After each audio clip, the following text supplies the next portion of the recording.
Paused. Recording is resumed.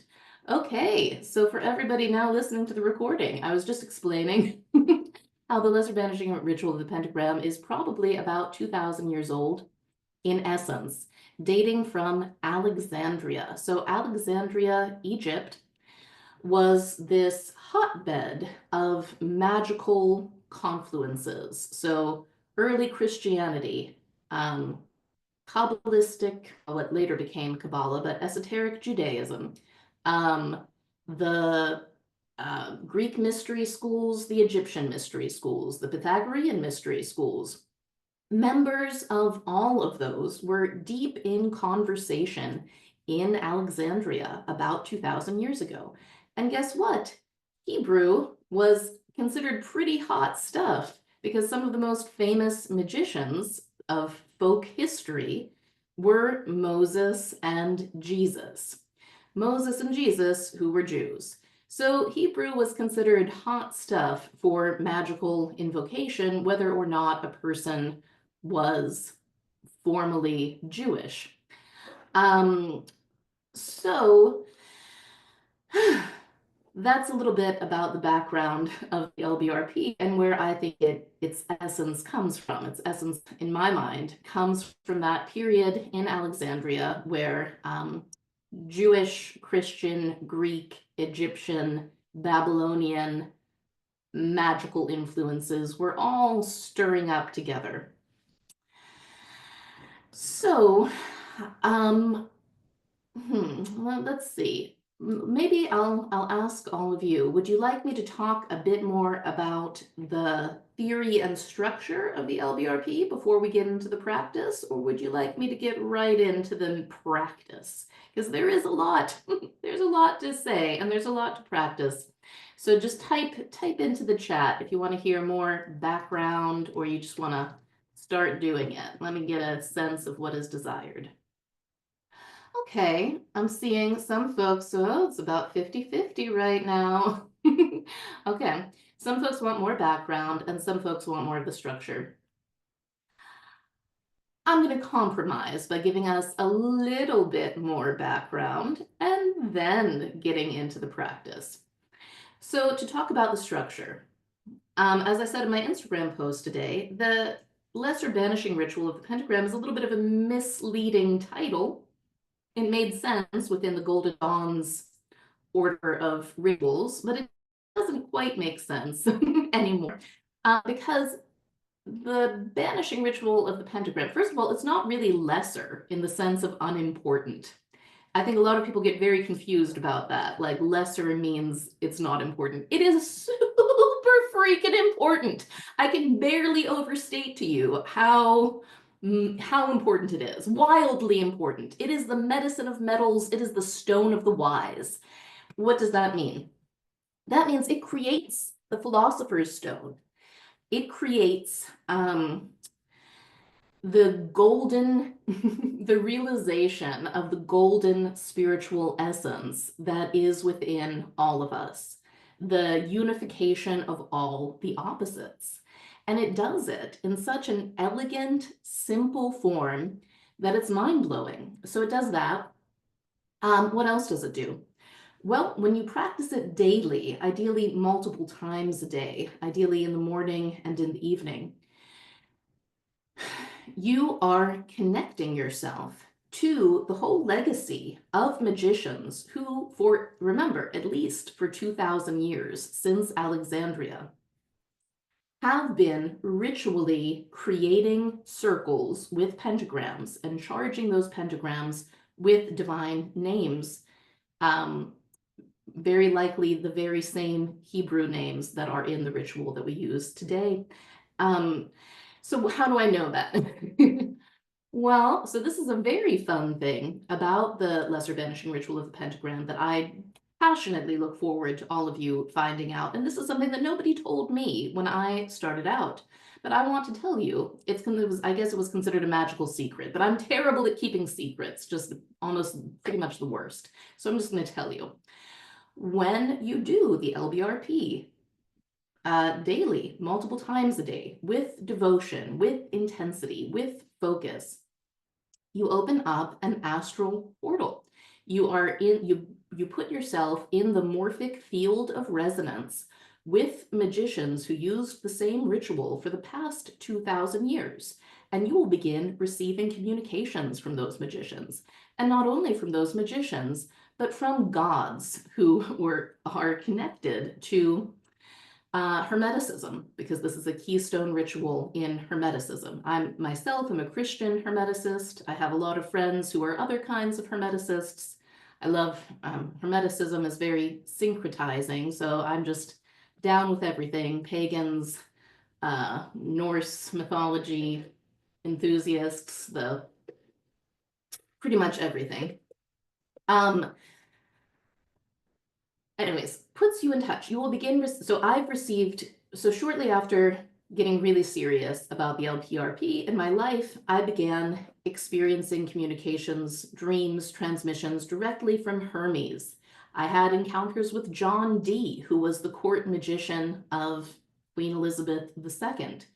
I've had encounters in dreams with Aleister Crowley, with David Bowie, with people who did this ritual every day. So if you don't, so if this is sounding very strange to you, I suggest that you look up, I'm just going to type in Rupert Sheldrake, morphic resonance.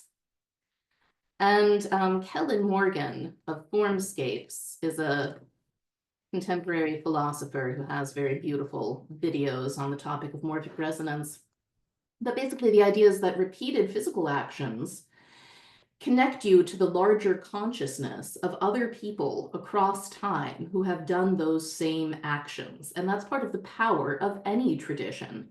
So if you get really involved in the Catholic Church and you're really doing those Catholic rituals all the time, you'll get connected to those Catholic saints. Same thing for if you get initiated into, the religions of the African diaspora. Those, you'll get connected to other initiates in the same tradition. That's how traditions work. And part of what I find so exciting about the LBRP and the Hermetic tradition is you can be self-initiating in the sense of if you do this ritual, which anybody can do, you don't have to have a special AOK from a priest of any kind. You can just start doing it. You will get connected to the current. It will start to flow for you. Things will open up in your life. Intuitions, you will be led, you will be guided, you will be under the tutelage of the angels, the gods, the magicians of this tradition that otherwise you would not be in communication with at all because you wouldn't be in their morphic field. Is this making some sense to anybody? Tell me if this sounds like, yeah, I'm getting it. Let me know in the chat. Okay. So to talk a tiny bit more about the structure of the LBRP, and I've just drunk some coffee to wake myself up so you can see I'm a little bit speedy. I'll try to calm it down. But talk a little bit more about the structure of the ritual itself. We can see that there's two, okay. It opens and it closes with a little mini ritual called the Kabbalistic cross. So the Kabbalistic cross is quite brief. It's quite analogous to the crossing of themselves that Catholics do. So the ritual is sandwiched by Kabbalistic crosses, and the Kabbalistic cross is a ritual in its own right. If you just do the Kabbalistic cross, you are doing a ritual. So it starts with the Kabbalistic cross.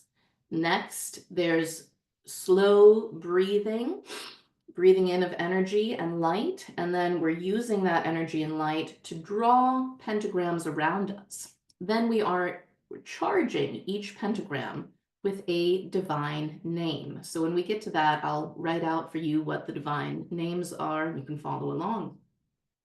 And we're connecting the pentagrams as we draw them with a sphere, with a circle of bright white light. So we're drawing bright flaming blue pentagrams that are like the blue of a pilot light on a gas stove. We're connecting them with a circle of bright white light, invoking a divine name in each direction for each corresponding pentagram. Then we are invoking the archangels in every direction all around us, specifically the archangels of the direction. So Raphael in the east, Gabriel in the west, Michael in the south, Uriel in the north. I also like to add angels above and below me. I used to do Metatron above me.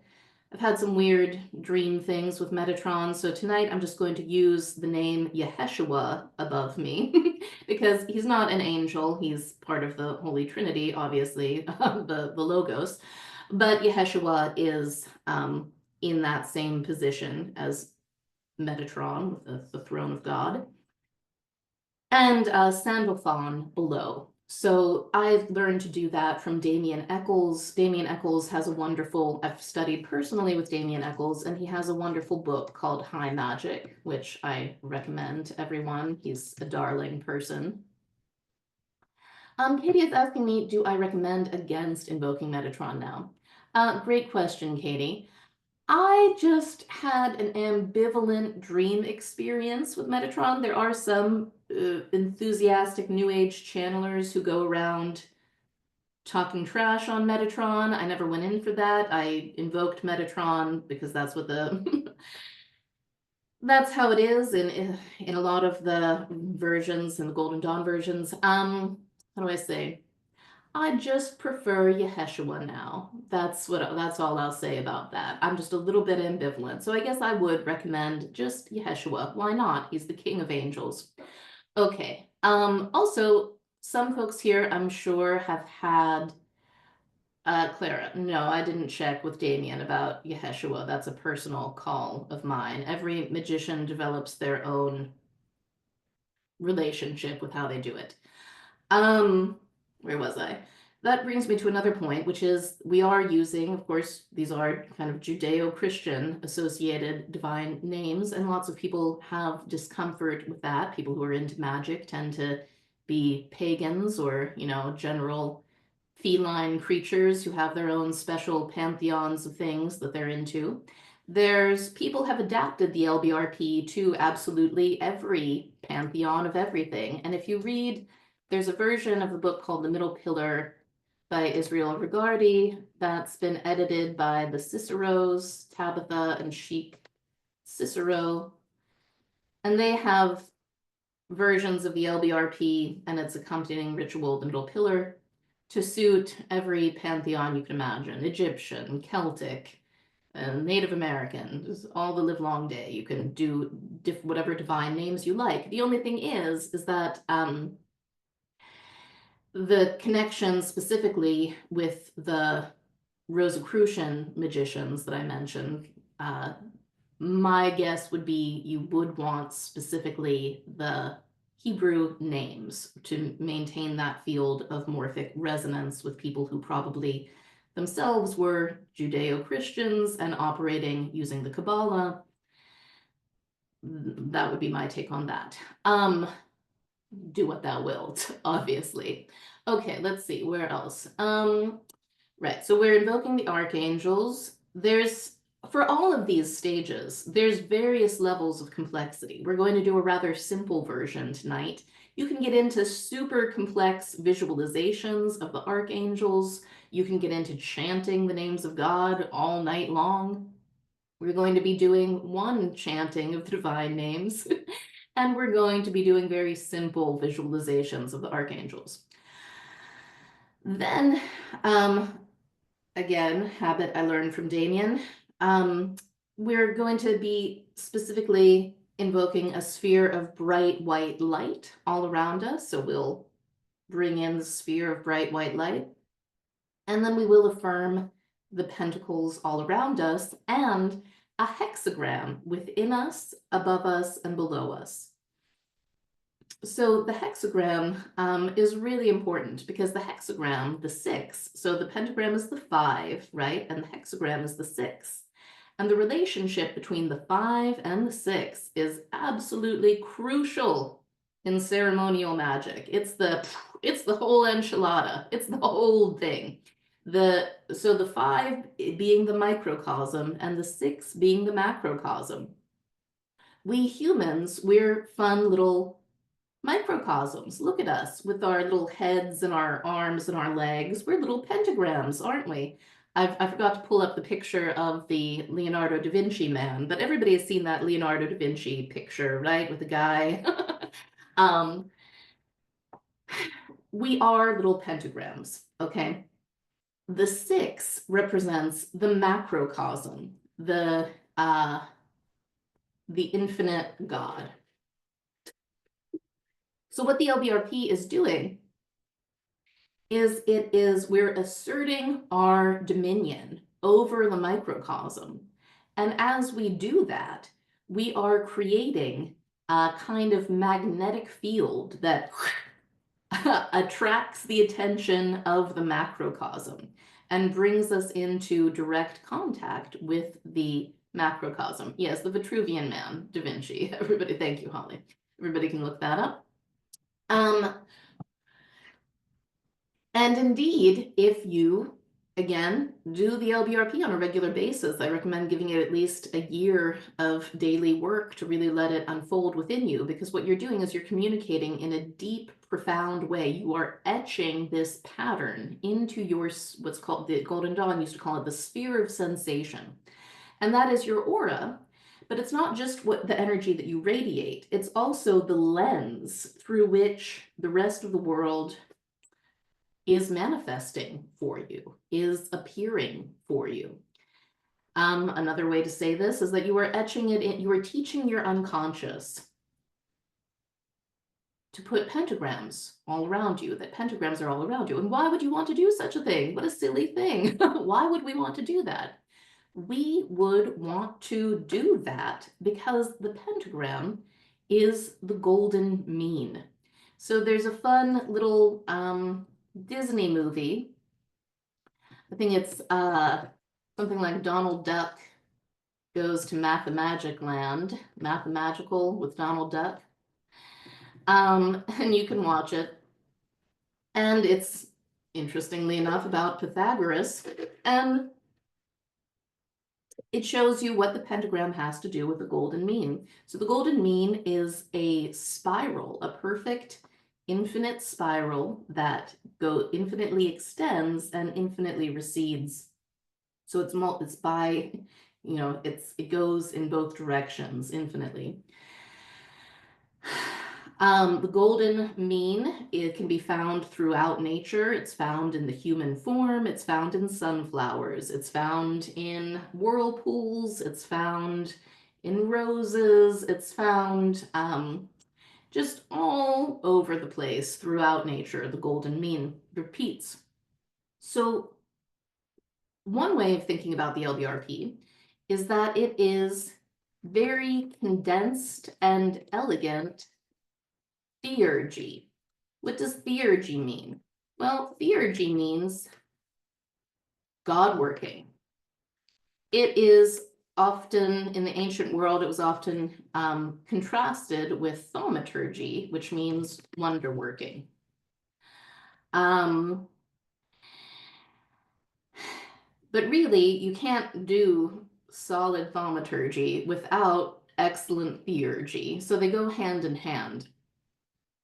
Theurgy entails, if you read, there's an amazing book called, what is it? Why am I blanking right now? I think it's On Theurgy and the Soul. I'll look up the book for you.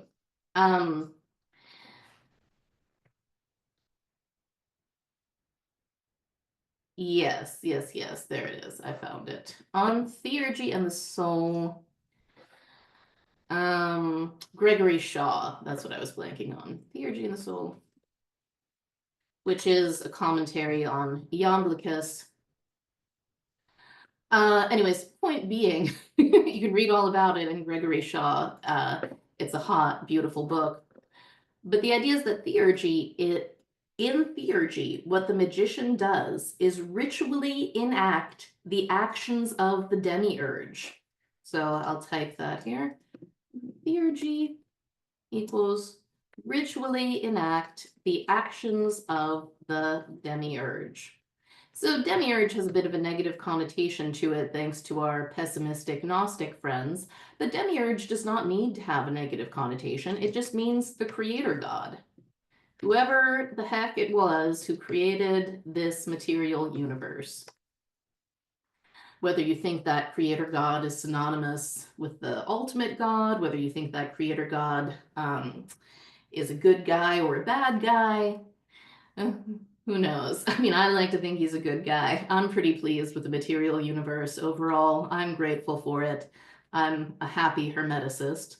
So the idea being that one of the main things that the demiurge did as the demiurge created the universe was inscribe the golden mean everywhere. That's why it's the shape of galaxies, the shape of star systems, the shape of, that's why the golden mean just is everywhere. The golden mean is perfect symmetry, perfect beauty, perfect balance, infinite harmony. And it has this element of infinitude in it.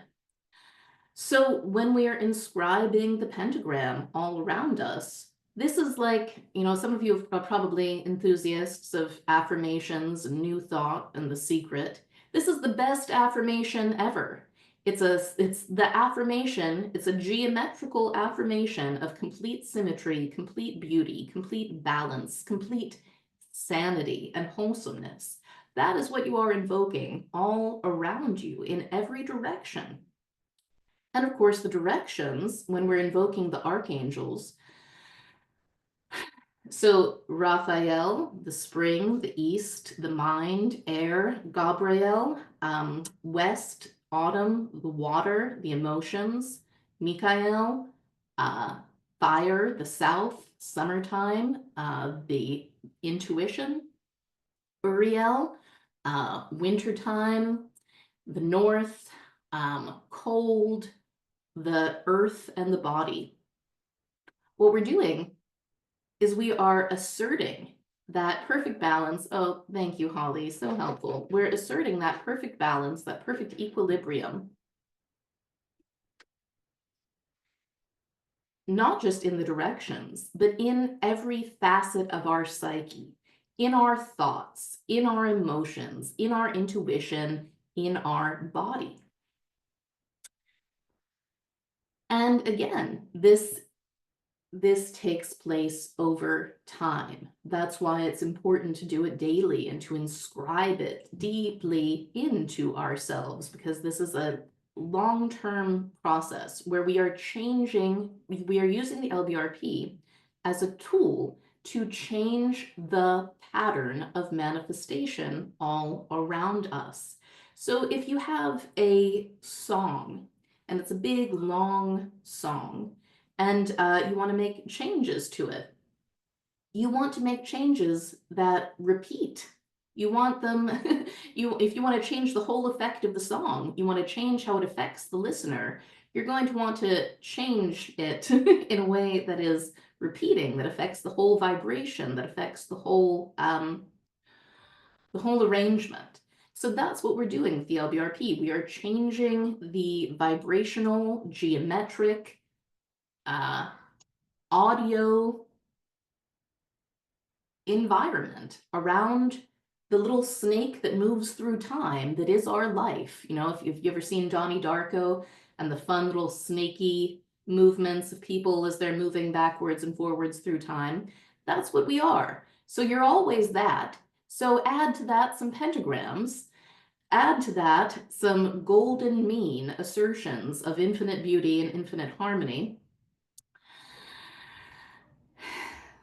and you will experience changes, positive changes. So Molly is asking, how is the pentagram the golden mean? I suggest you click on that little document that Holly shared. I'm not the best geometry teacher, folks. I'm just I'm just a magician. But it is. It just is. So if you look that up, pentagram, golden mean, you will find geometry teachers freely telling you about that. Okay. Where else are we here? Okay. Divine names, pentagrams, 5 and the 6. I think we've covered a lot of theory here. Does anybody have any major pressing questions before we get into practice? B, does this invite in any warring spirits? No. Specifically, it can be used to banish troubling things. So for example, if there is, well, we'll get into that right before we practice. I'll say more about this. Taylor, yes, the LBRP is ideally paired with the middle pillar daily, and I simply don't have time to teach both of them tonight, but the classic on the subject is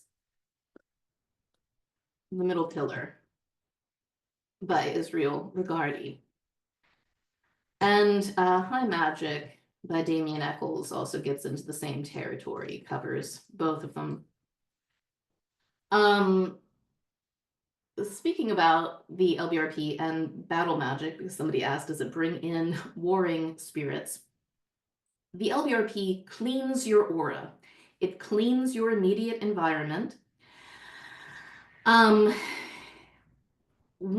of the main reasons you want to become very practiced in it so that it's automatic, so that it's just a part of you, is because then you can use it in dreams. So for example, if I'm dreaming and I encounter what looks to be a demonic entity, I just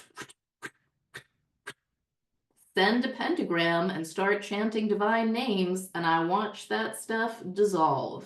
It's wonderful. It's very empowering. Another wonderful thing to do is to get really good at the Lesser Banishing Ritual of the Pentagram and then deliberately lucid dream and do the Lesser Banishing Ritual of the Pentagram in your lucid dream.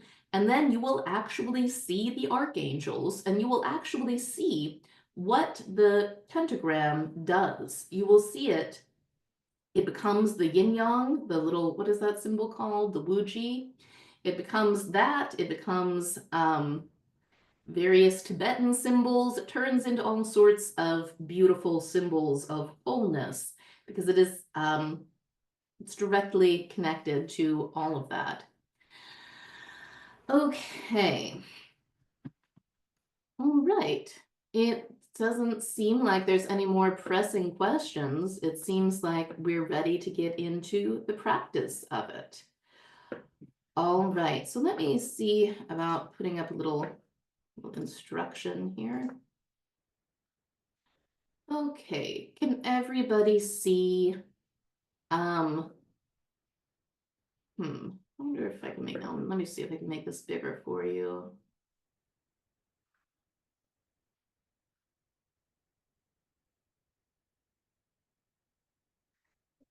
Okay, can you see these little pentagrams here?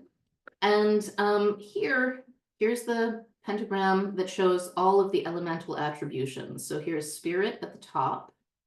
There's earth at the bottom left, fire at the bottom right, there's air, and there's water. So for the banishing, we start at the earth corner in the lower left, and we move up and away towards spirit. So another way of thinking of this is that we are invoking the presence of spirit. We're moving towards spirit. So we're banishing the overly solid, overly substantial way that reality often appears to us modern materialist people. We are banishing that because really we're living in a dream. And the LBRP helps put our perception more in line with that truth of the very fluid, very dreamlike nature of reality that the Buddhists call sunyata. which is sometimes poorly translated as emptiness, but it doesn't mean emptiness in a like scary way. It means the dreamlike, fluid, ever-changing, interdependent nature of reality. And when we're not in touch with sunyata, when we're not in touch with emptiness, we tend to take ourselves and the world way too seriously. So the LBRP helps us become lighter in our outlook. And let's see. I'm realizing I'm gonna have to run upstairs and take a little restroom break and get myself some water before we start. So I will be back in 90 seconds. You can entertain yourselves in the chat while I'm gone. Be right back. You can also yourself take a potty break. See you in a minute.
Hey.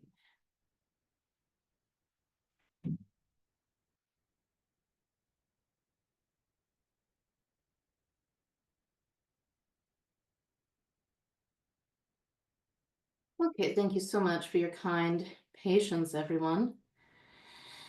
Okay, so I think we have some people in here who participated in Battle Magic in the past or who have done the LBRP with me in other classes. I would love for you to share with about your experiences with it in the chat, or if you've enjoyed the Battle Magic class, that's especially relevant because there's people here who are thinking about joining Battle Magic.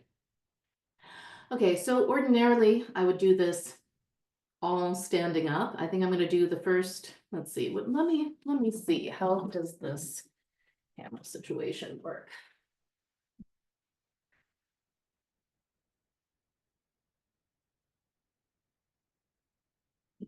My head's kind of cut off. Okay. Well, here we go. Let's first do the Kabbalistic cross together, sitting down, and then I'll do it again, standing up. So maybe I'll just go through it. Let's see. Okay, I'll sorry, thinking out loud. Let's, like I said, we'll start with the Kabbalistic cross, and then I think I will go ahead and I'll just do the LBRP one time through, and you can follow along as best you can. And then we can slow down and do it more bit by bit together. Does that sound good? I hope so. All right. So, well, we're up to 87 participants. Congratulations, everybody, on being the kind of amazing person who is down to learn theurgy. You rock. All right. Oh, yeah, this doc is still the focus of the screen, isn't it? Thank you. I need help like this. I am the archetypal version of an absent-minded professor. Whatever comes to your mind when you think about that, that is me. Okay, so Kabbalistic cross. I'll type the words of the Kabbalistic cross in the chat for you.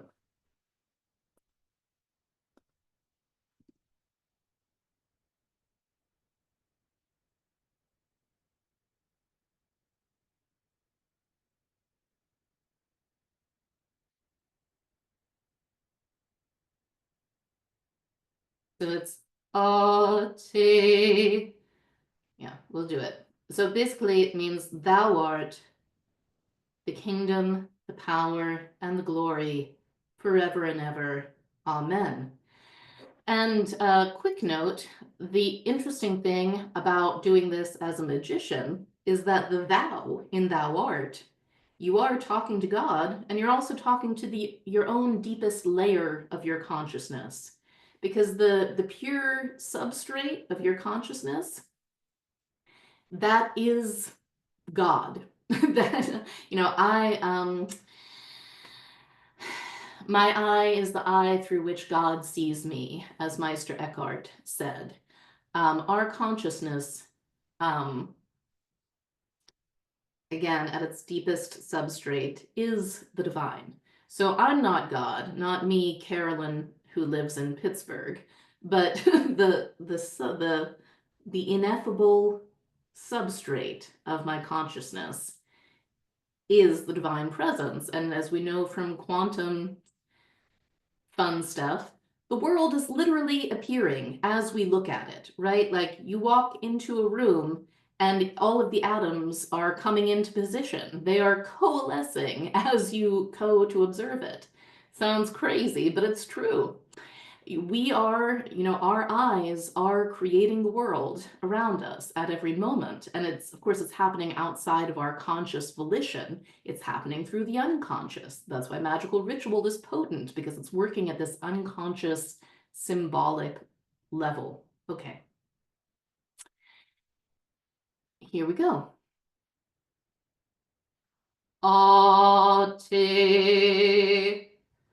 Malkuth Vegebora Vegadula Leholam. Amen. So when we do the Kabbalistic cross, first when I breathe in, I'm imagining myself to be absolutely huge, to be vast, and to be at the center of the universe. And right before I say Ate, I'm connecting with an imaginary point at the top of the universe. However, infinitely high up above me and infinitely bright. And I'm visualizing an infinitely bright, hot, orgasmic white light, the orgasming, laughing, crying, grieving, birthing light of God. I'm drawing that down and I'm using the sword mudra. So here's the sword mudra, and this is with my right hand. Okay. So let's just do that again. So imagining the bright light, bright white light coming down. And I'm huge, I'm vast, I contain galaxies, and I'm standing on the earth, and the earth is like a little ball beneath my feet. Ate. And as I breathe in, that light is not just hitting my head, now it's going down through my body, and now it's going down to the very bottom of the universe, so infinitely far below, and it's anchoring there. As I say Malkuth, I'm imagining that this beam of bright, hot, white, orgasmic light is going through me and anchoring to the very furthest depths of the universe. Ate Malkuth. Beautiful. And now I'm imagining that white light is shooting off horizontally and anchoring me to the furthest dimensions of the universe this way. Ate Malkuth, Vegbora, Vegedula.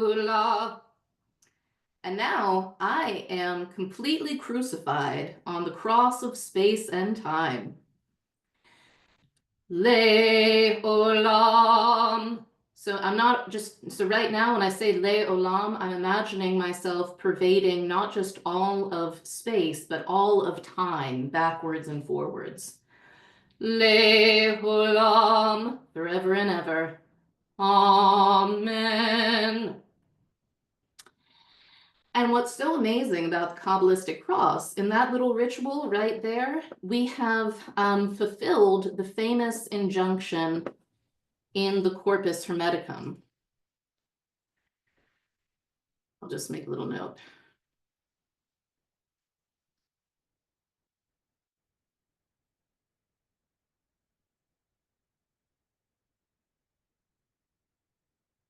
I'm going to find you that quote from the Corpus Hermeticum.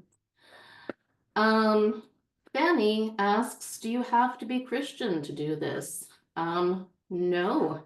Most people I know who do it don't consider themselves Christian at all. I do consider myself Christian. That's more of a personal matter of taste for me, I guess. Corpus Hermeticum.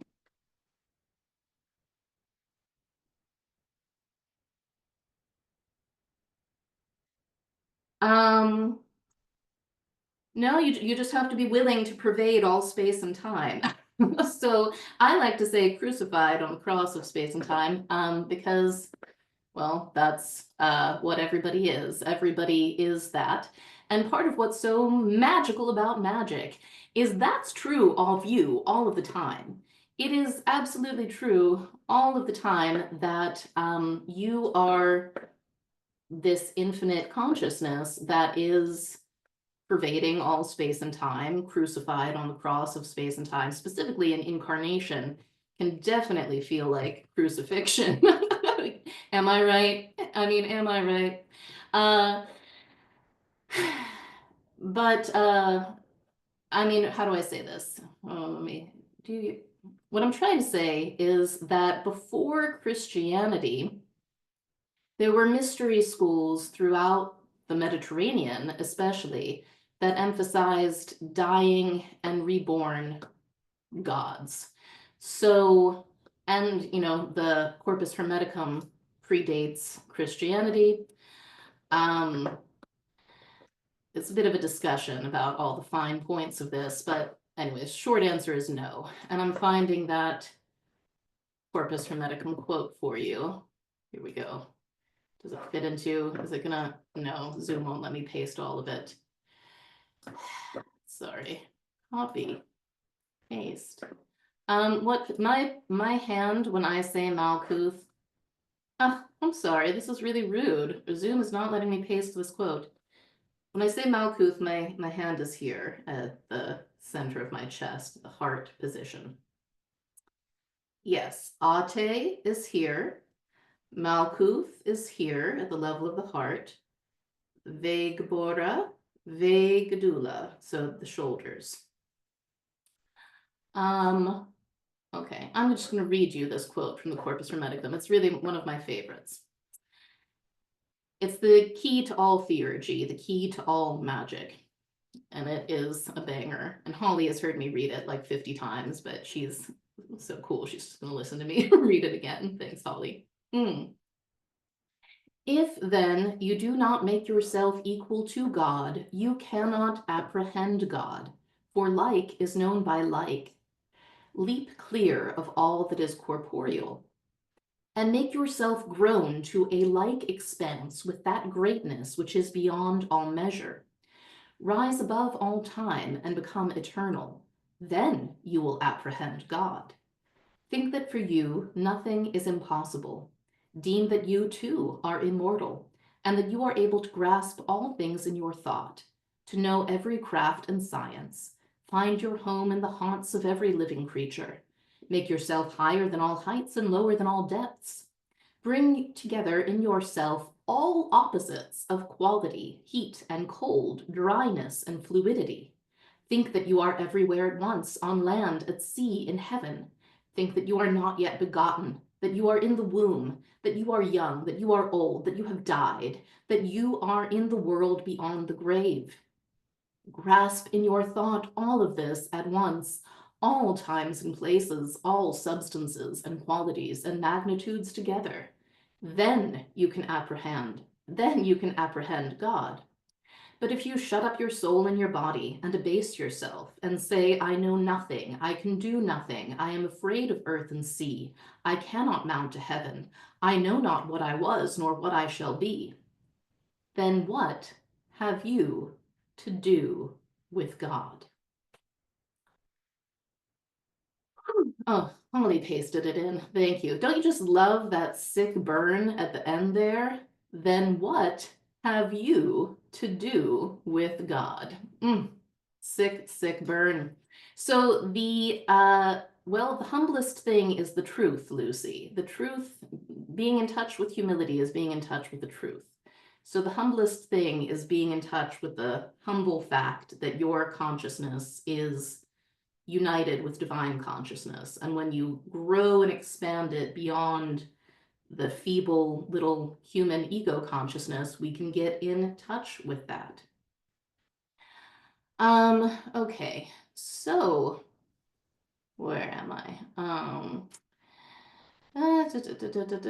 Also, I mean, Jesus famously quoted, I think, is it Psalm 23, who said, Ye are gods, truly, verily, verily, I tell you, ye are gods, and ye shall do greater things than I.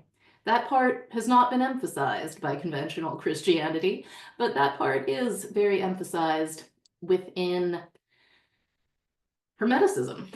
Okay, so where are we now? Where are we? Oh, yes. I was talking about how powerful the Kabbalistic cross is.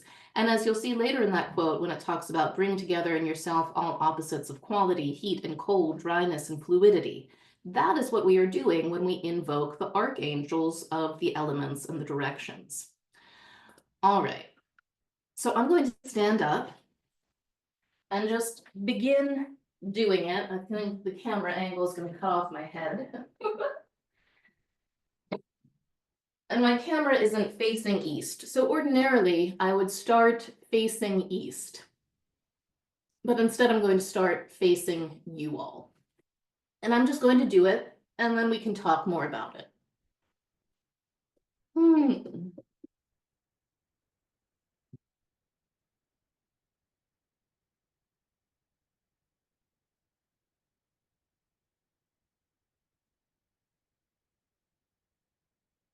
Ate Malkuth Vegabora Vegadula Leolam. Amen.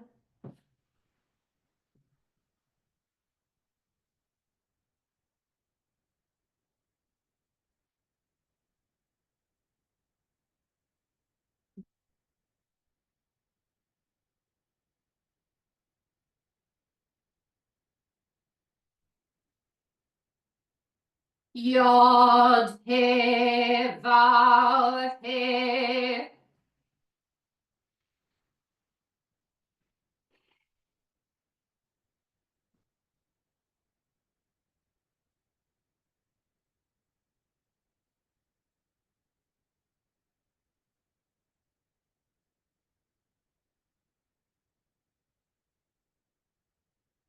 Adonai.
before me, Raphael,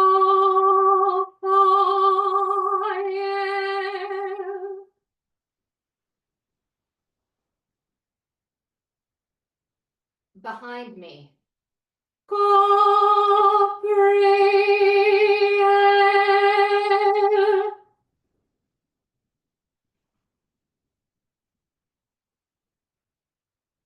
to my right hand, Michael,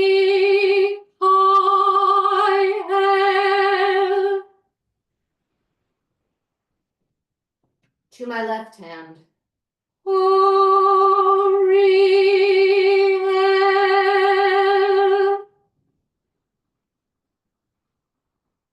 above me, Yahshua,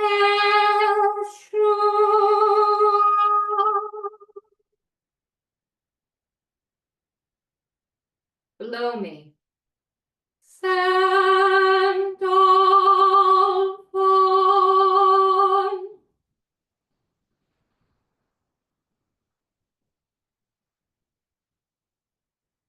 for about me glows the sphere of bright white light. For about me flame the pentagrams. For above me, below me, and within me, burn the six-rayed star.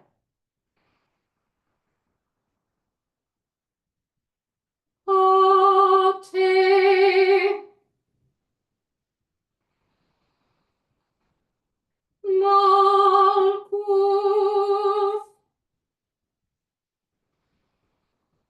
Vigabora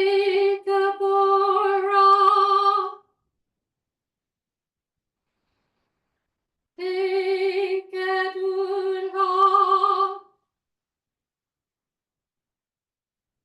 Leolam.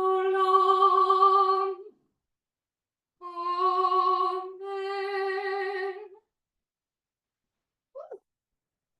Okay.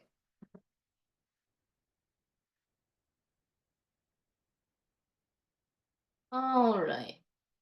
So maybe let's talk a bit more, and then we could get into doing it kind of bit by bit together. So what did you notice about that? Or did any questions arise? Oh, Jane's mentioning one of my favorite books, which is The Chicken Kabbalah by Lon Milo Duquette. That's a great one. Hmm. Yes, I make my voice vibrate. I really sing out those names of God. Okay, yes, you couldn't see what my hand was doing in my mouth. My hand was making the sign of silence. So that's when I put the sword mudra to my mouth. And I'm like, yep, just like, shh, like a librarian telling you to shut up. Shh. It's a very, very sacred, magical sign, the sign of silence, yes. And then I'm pointing, I'm thrusting the divine name right on into the center there. And when I pause after I'm pausing to draw in more light, infinite light from the top of the universe down into the earth. I'm imagining that the earth is filled up with light and that bounces back up into me, into my sword mudra. As I when I start to draw the pentagram, I have my sword mudra is here at my left thigh. So I'm starting there with my right hand at my left thigh. And then I'm imagining that all of this energy is pouring out in this glowing blue light, like a pilot flame on a gas stove, but infinitely brighter. And so then I'm drawing the pentagram. And after I've drawn it, I take another deep breath in, fill up with that infinite light, and then send the divine name into the center of the pentagram. And then I breathe in again, get more of that infinite bright white light, and then I'm stabbing the center of the pentagram to draw a circle. So then I'm carrying the circle of bright white light around to the next direction where I begin the process again. Okay. Um, so, uh, yes, Samantha, I invoked the King of Angels above. I like to invoke Yeshua now. Okay, let's see. Um, when you are in a space where you can't be loud, you can use the cosmic voice. So the cosmic voice is very important, very, very important. When you're using the cosmic voice, you're silent, you don't make any sound, but you're imagining that you're basically chanting the words in your head, and you are imagining that the sound you make fills the whole universe. So that's the cosmic voice. So I do have to do that fairly often, like my little kids are sleeping, I don't want to wake up the whole house, so I'm just going to use the cosmic voice. And actually, that's can be astrally more powerful. Folks earlier were asking about if they're bad at visualization. That's okay. Usually folks are pretty bad at visualization when they start out. What's really important is to feel it. Feel the light and the energy. And you'll notice I took a deep breath in and I hold it for a count of 4. I take it in, imagine that it fills up the whole earth, hold that, and then it bounces back out of me as I draw the pentagram. You can really feel that rush of energy. If you put in if you imagine it, you can feel that heat and that light, and you want to feel it. You should break, get a little glowy sweat going on. That's how you know you're really in the groove. Okay, let's see. Lucy's asking about Babylon. There's a version of, so Aleister Crowley wrote his version of the LBRP called The Star Ruby, which is a lot more weird. I've practiced the Star Ruby a lot, and Babylon is invoked in the Star Ruby. That's he Even Aleister Crowley told his own students to start out with years of the LBRP before doing the Star Ruby. So even for people interested in that thalamic path, that's what I would say. I would say even the old great beast himself spent years with the LBRP before doing the Star Ruby, so you should probably do the same. As to it being patriarchal, I understand, well, first of all, the archangels aren't, who knows the gender of an archangel? I mean, come on now. And who knows the gender of the infinite I am? Is God really gendered? Is a hey yay means I am that I am? Is the infinite I amness really a dude or a lady? Like, get serious with yourself. What do you think? I don't think it is. So I understand there is a patriarchal context in Judaism, but I want you to open up your mind to understand that this ritual was not used by people operating in any kind of strict patriarchal context. It's been used for thousands of years by magicians who are more cool than that. So just, okay. So good. I'm glad that is happy for you to hear, Lucy. Okay, so Deb is asking some questions about battle magic, and I would love to get into answering that a bit more later. But in the meantime, would you guys like to maybe slowly do the Kabbalistic cross and do the first pentagram with me? You could all stand up and be headless together. And how about let's do it? Let's just do it. Let's just, you can just do things. You can just get up and do stuff. So, here we go. Move my little chair. Okay, and the first, there's various ways, so it's an unpronounceable divine name, technically. I like to just say the Hebrew letters, so Yod He Vav He is the first divine name. Okay, so Kabbalistic cross, I'll just write the words of the Kabbalistic cross in here again. Ate Malkuth Ve Gebora Ve Ve Olam. Amen. Okay.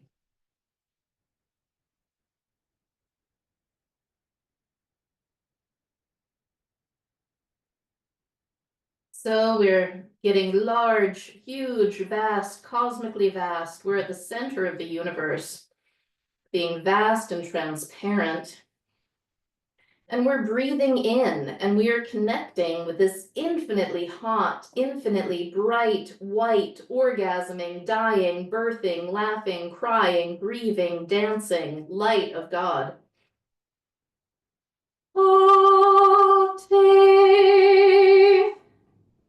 Breathing in again, pulling that down all the way through us, anchoring to the very bottom of the universe. Malkuth,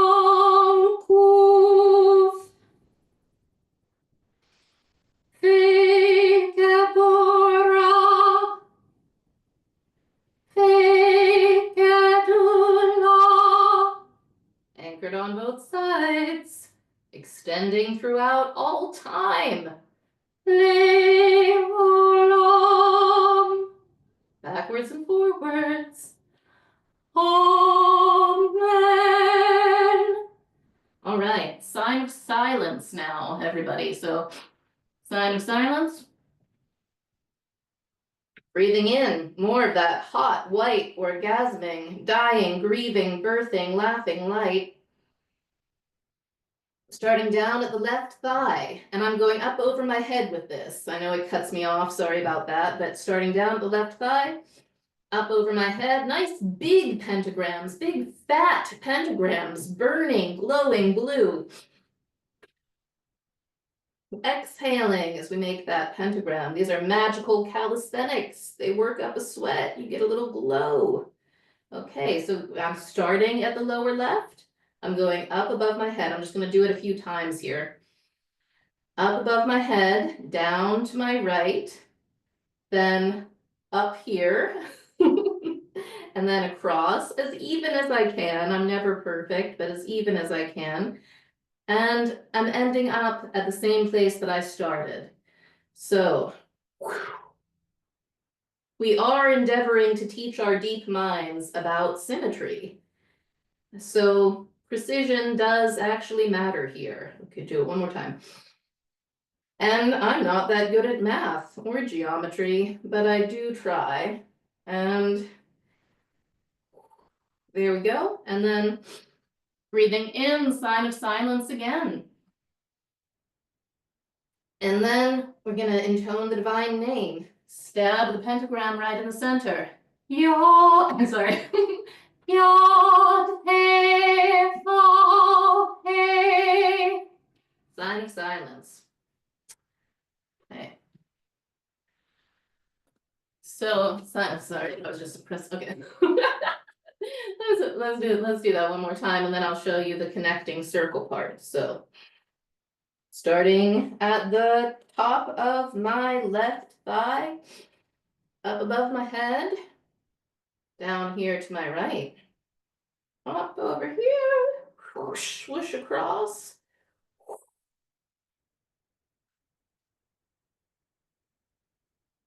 Yot, hey, fa, hey. Breathe in, sign of silence, little stomp of my foot.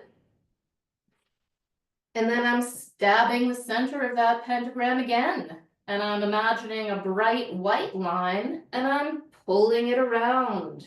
Pulling that bright white line around. Excuse me. Here to the south, where, why not? Let's just do another pentagram. We'll start again down here to the lower left.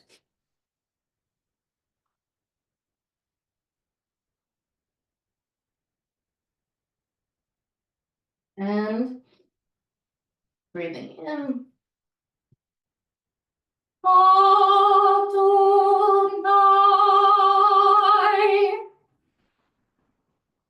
Sign of silence. And then again, breathing in more, and then stabbing again and circling around. Hey, while we're up, let's just keep going. Let's do, okay, so we brought the white, glowing bright white circle around, and then to the lower left, up.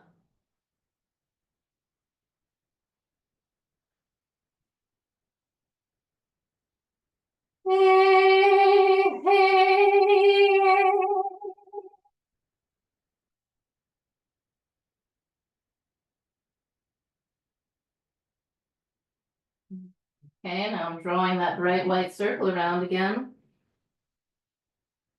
And then the last name here is Agala.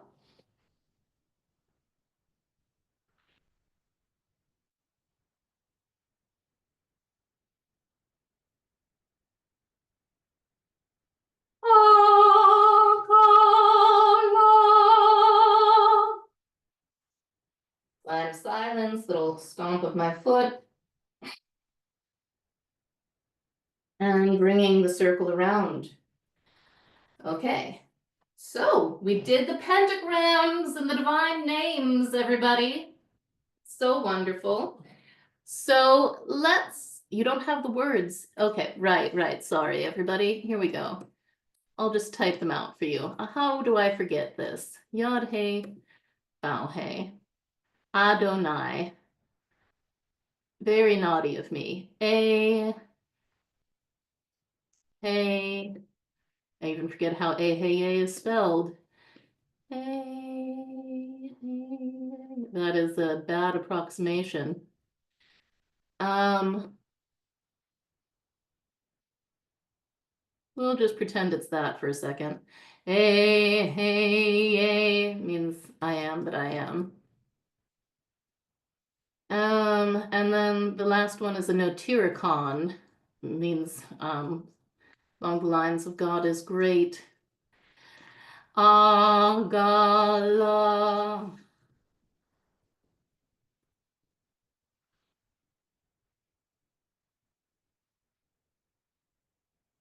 All right. And Adonai, of course, means Lord. All right, so there's,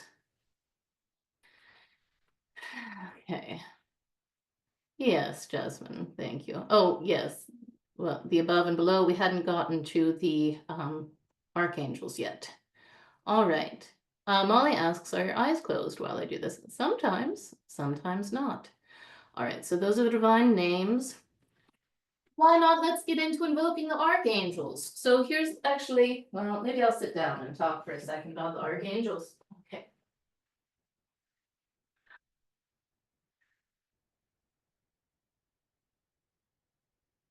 Very important. Want to visualize the archangels as giant, as large as skyscrapers, huge. Raphael in yellow robes and a feeling of springtime. Want to feel a spring breeze. Really get in touch with the springiness of Raphael. Gabriel, dark blue robes. Also just giant. You're basically just seeing yellow. You're seeing yellow for Raphael. You're seeing like a tower of blue for Gabriel. Gabriel is like the feeling of autumn. Let's see. Michael is red robes. Summer. Hot summer day.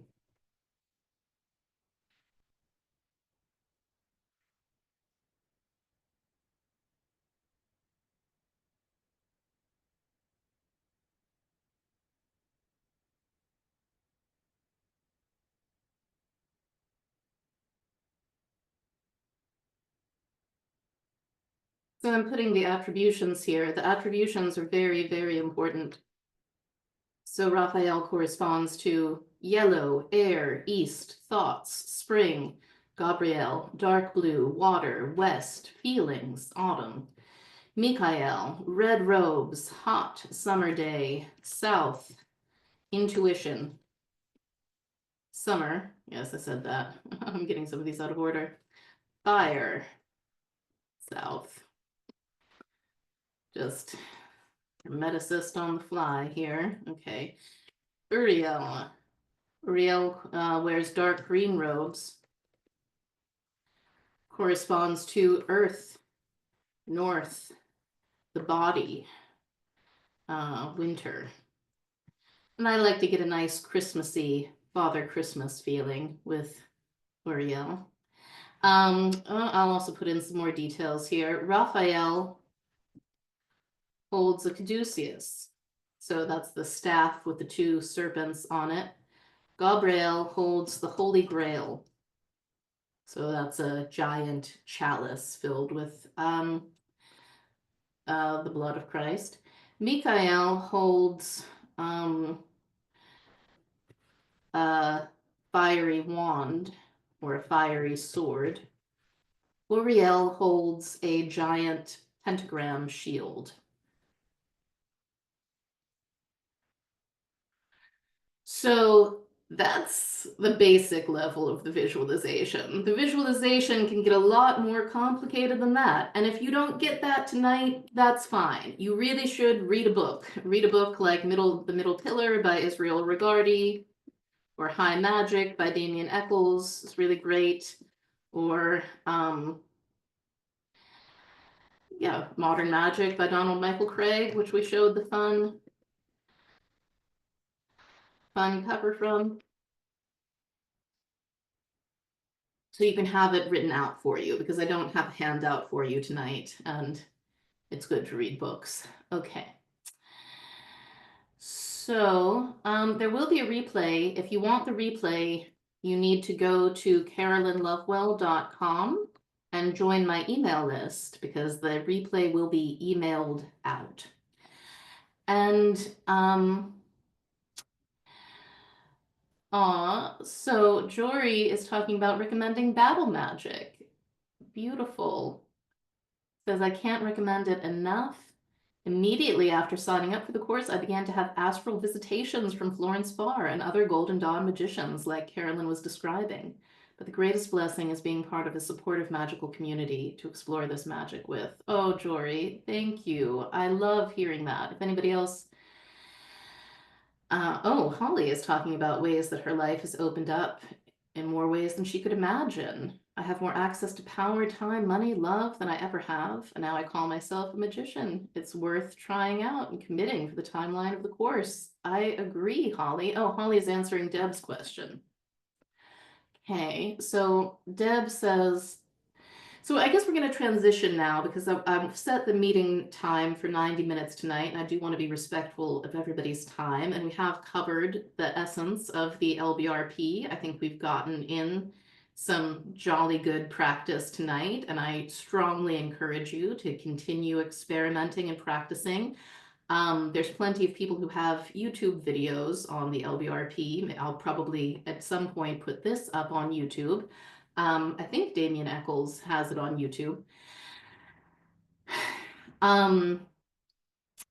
So yes, I encourage you to do it. And let's get into talking about battle magic, because many of you are here because you are interested not only in learning this tonight, but in doing this as part of battle magic, which the LBRP is a part of our battle magic practice. And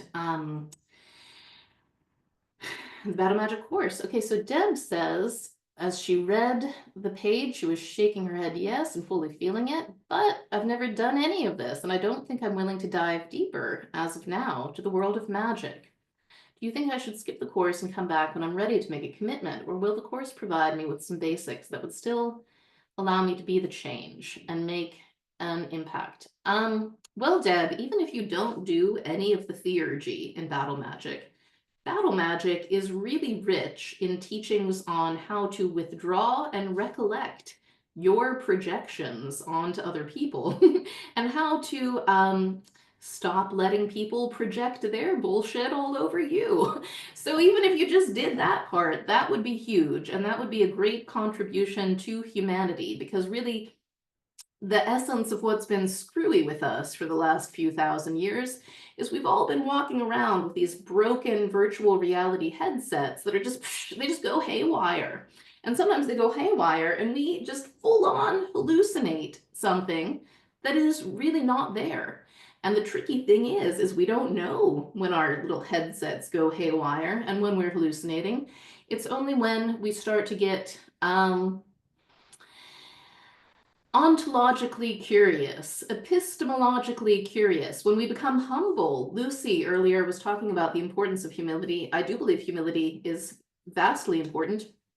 And the fundamental level of humility that most people do not practice is being humbly willing to question one's own perceptions of reality. In other words, to cease believing that your finite little ego, whoever you believe yourself to be, to cease believing that you have direct, omniscient access to objective reality.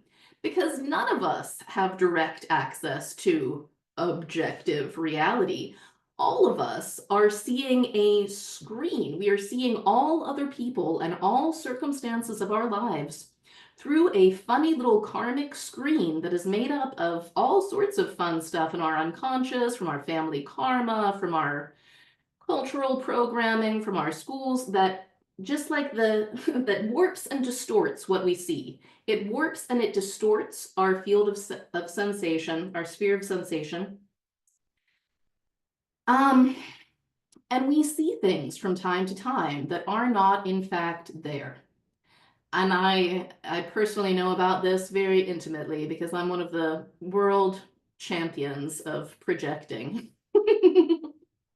I'm a champion of it. I can do it. With the best of them, I could go toe to toe with the best projectors of delusion in the world. And anyways, projections fuck up our lives because they detach us from the lived reality of the other people actually around us, and we interact with our hallucinations instead of the real human that's there. And this is common. This is very, very common. This is so common. It's quite obvious to me that it's one of the leading contributors to the fact that we have so much divorce in our society, couples and families that sadly, despite their best intentions to stay together and desires to stay together, do not stay together because the two people don't know how to interact with the reality of the other person, or to question their perceptions of the other person, and to open up to what's really there. So we end up in these funny little narcissistic bubbles where everybody isn't the narcissist, by the way. Everybody fancies themselves the empath. Everybody's the empath. In reality, we're just all narcissistically projecting over each other all the time. So so we get greatly humble in battle magic, and we begin to withdraw our projections of badness and wrongness from other people. And we start to deal with them as fundamental parts of our own archetypal psyche, which must be responsibly dealt with and must be responsibly handed to the divine source for healing. And we have very powerful means of doing that in battle magic, which I learned from my wonderful mentor, Dr. Robert D. McDonald, who is one probably in the top 10 of healers in the world, one of the greatest healers in the world. If you want to learn more about Dr. Robert, his website is taloscenter.org. But we use a process in battle magic that Dr. Robert invented, which is called releasing enmeshment with the shadow.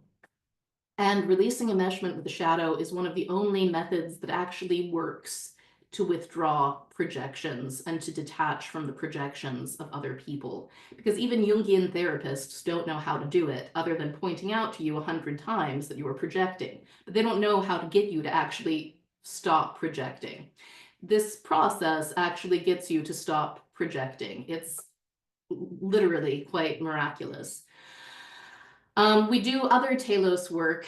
So the processes that Dr. Robert teaches are called the destination method. And I've been trained in the destination method. I'm a destination method coach certified by him. And the destination method contains quite a lot of tools for working with our inner parts and healing them and getting them to cooperate together so that we truly realize that we have no inner enemies. And ultimately, we have no outer enemies, which I know is a very funny thing for a lady to say who's teaching a course called Battle Magic. But the thing is that even those, those deep, dark, twisted characters out in the world doing all the nefarious things, the drug dealers, the child traffickers, the tech billionaires who are running psychological experiments on us, the CIA, all of these various creatures and the astral entities who inspire them, they're all ultimately part of the heart of God. They are all ultimately innocent And I believe they are all ultimately completely loved, completely redeemed, even the devil himself. But the challenge is for us within our incarnation to be happily, blissfully in touch with the truth of this love, the truth of this innocence, the truth of this universal salvation and redemption. If we're unable to see it, we can be quite troubled and quite distraught. We can fall into despair, depression, anxiety, addiction. It happens all the time. Those diseases of despair are higher right now in the world than they have ever been. So we are fighting in many ways against the diseases of despair. We are fighting to make sure they cannot take over us, they cannot take over the people around us. And in Battle Magic, we are, how do I say, we are doing a deep service to the collective unconscious of humanity, because the collective unconscious of humanity is made up of archetypes, which are patterns.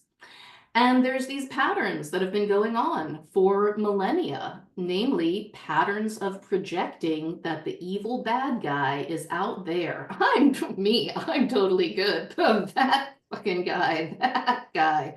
Oh, they're evil. Oh my gosh, they are the bad wronger. I am the good writer. Okay, so that pattern of projection uh, deludes us, keeps us from having real humility, keeps us from being in touch with the true joy of universal love and redemption.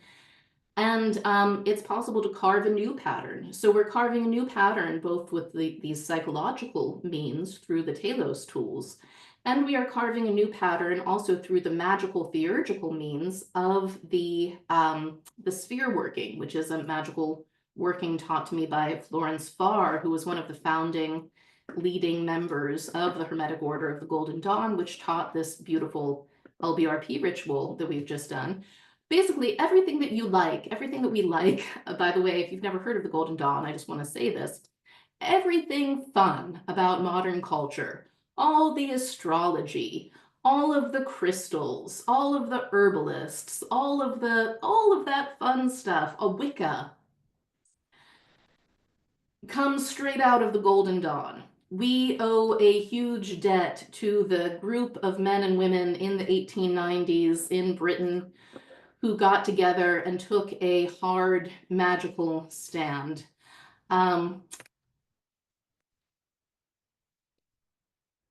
There's a wonderful book called The Magical Battle of Britain that I highly suggest that you read, which details the fight of Dion Fortune during World War II against the Nazis.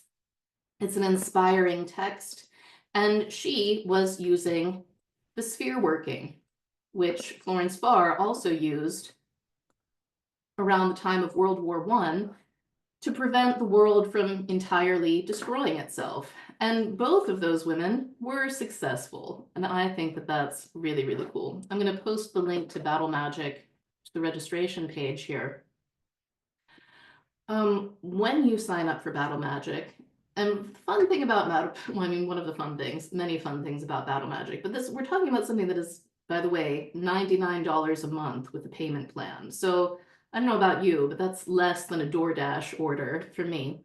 So skip a DoorDash order and give yourself the gift of Battle Magic. It's less than a pair of shoes these days, actually. So, where was I? Yes. So when you join Battle Magic, you'll get a little email that tells you all of the dates. So we're starting in June 9th, and we will have course meetings. And in our live course meetings, I will lead you through the rituals. I will lead you through the psychic and emotional healing processes as a group. We also do amazing dream work in Battle Magic, which is one of the things that most excites me about it. And there's dramatic healings and changes that people regularly experience as a result of this work, and we will learn to do the sphere working. So one of the things that's so special about the sphere working is that it is a group effort. It absolutely requires a group of people. We have to have at least 12 magicians on the front lines to do the sphere working. So we build up in layers, teaching you how to do the sphere working. And then we do it on Sunday afternoons. Usually we start at 1 p.m. Sunday afternoons, Eastern time. And sometimes people, if that time doesn't work for them, they coordinate and find other times to do it in different groups.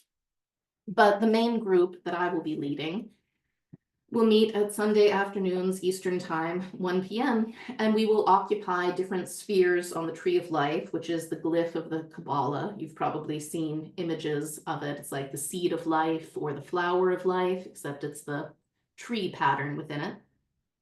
And we form that around the globe.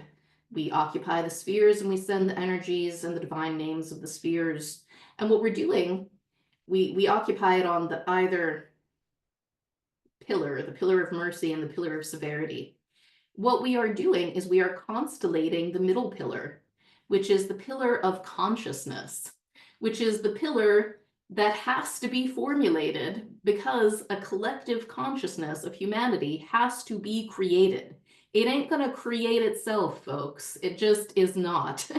It needs to be created. And this is the means that the Hermetic tradition has bequeathed upon us for creating it. So we do it around the Earth and we do it around the solar system, and we send blessings to ourselves, to everybody on the Earth, and to everybody doing the magical ritual with us. And I'll say for myself, and if anybody else here has participated in the sphere working and cares to comment upon it, I was absolutely shocked by what a dramatic impact the sphere working had on my own life. I started doing it pretty much just as an altruistic thing because Florence Farr told me to. And what are you going to do if a 100-year-old dead magician shows up in your dreams and tells you to do something? Are you going to be like, no, Florence, I'm not going to do it? Anyways, I was doing it because she told me to. and because I trust her, because I respect her very much. In fact, there's a wonderful book called Women of the Golden Dawn by Mary K. Greer. And if you are interested in some of these genius women who helped lead this magical revolution to which we owe all of the beautiful magical renaissance that we've had the past century in the Western world, that's a wonderful, very engaging, very fun book to read. Anyways, Florence told me to do it, so I was doing it. But I was shocked how regularly doing the sphere working brought in an entirely new comprehension of grace into my life, of absolute happiest, sweetest, most delicious grace that I deeply, deeply wish for everyone. Made it very tangible, very palpable, very accessible.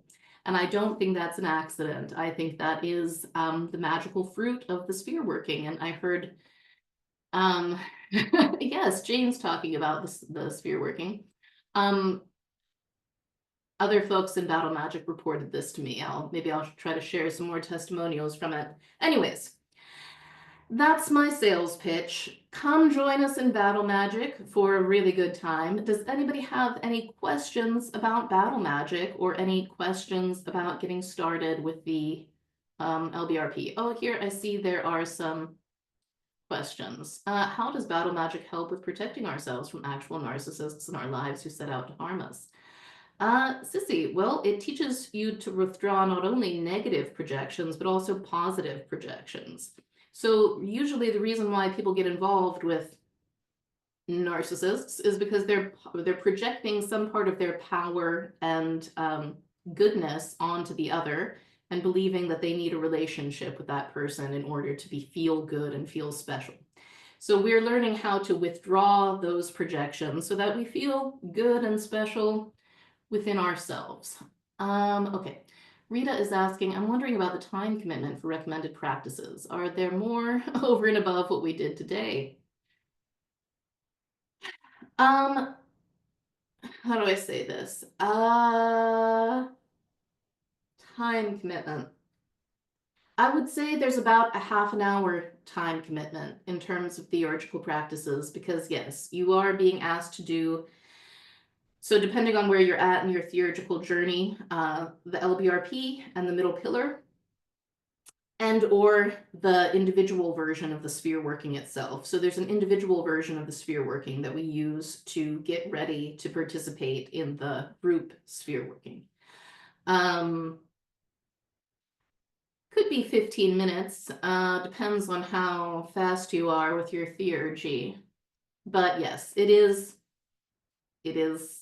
the spiritual practice of the course. Okay. Samantha says, is it common to feel nauseous and begin to experience physical symptoms when beginning a theurgy practice? Samantha, it can be. Sometimes the body is not used to running energy. So, in terms of Eastern magic, that was a lot of chi that we raised when you're breathing in that bright white light, breathing it out, chanting those divine names. I am pumped right now. I'm like, vibrating. Like I said, break out in a little glow. So yes, so nausea can be a part of that. And if that becomes a problem, you can do less of the deep breathing. You could do just the gestures and the names and less of the deep breathing. Although I do think over time it is cool to build up one's capacity for that larger energetic expansion. Oh, and Jane's talking about crying and hot flashes too. Indeed, I mean, you are working with the spiritual energy bodies, so there can be purges. You are growing. One of the ways of saying what the LBRP does is that it creates the solar body. So that's the immortal body, like I said, the philosopher's stone, the body that persists after death. Um,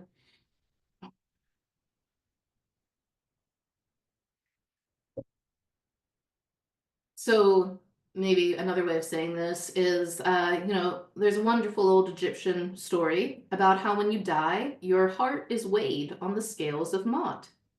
And if your heart is lighter than a feather, you go on to ride the bark of Ra. You are part of the immortal solar body. You live forever. If your heart is not lighter than a feather, then Mot's crocodile eats your heart, and your heart just gets recycled into the flux of matter.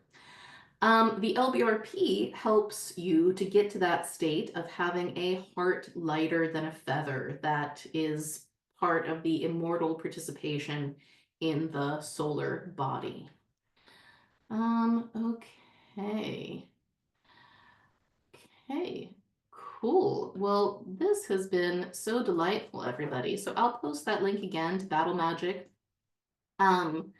I think it's a good idea to enroll tonight. If you know that you're in, that makes me happy because it's encouraging when more folks sign up.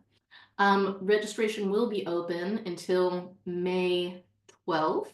So if you need to think about it, again, if cost is an issue, I would go ahead and think in terms of like, what else costs $99? Could I forego a new pair of shoes? Could I wear some thrift store shoes? Could I eat some chickpeas and macaroni and cheese instead of ordering out DoorDash? Anyways, I believe that we can prioritize magic in our lives.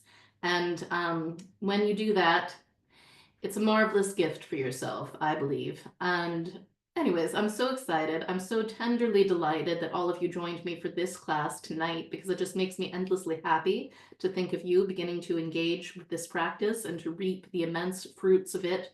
The fruits of it for me have been more than I can easily put into words because it's been such a rich gift that has sustained me through so much. And I just want to express also my gratitude for you being the kind of person who is curious and willing to open and expand their mind into this kind of work.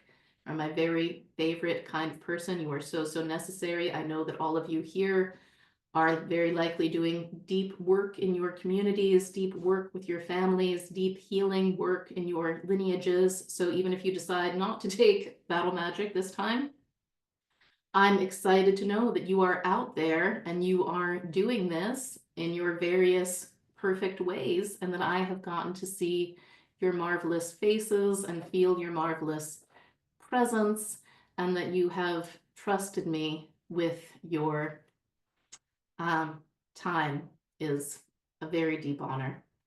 So thank you, everyone, and I hope you have a marvelous evening. I hope I see many of you in Battle Magic, and have a wonderful night. Bye. Oh, I'll just also say you can join again if you want the replay of this. Join Carolyn email list. Join the email list.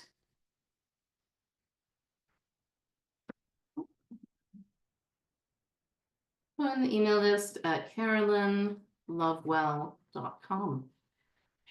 Bye, everybody.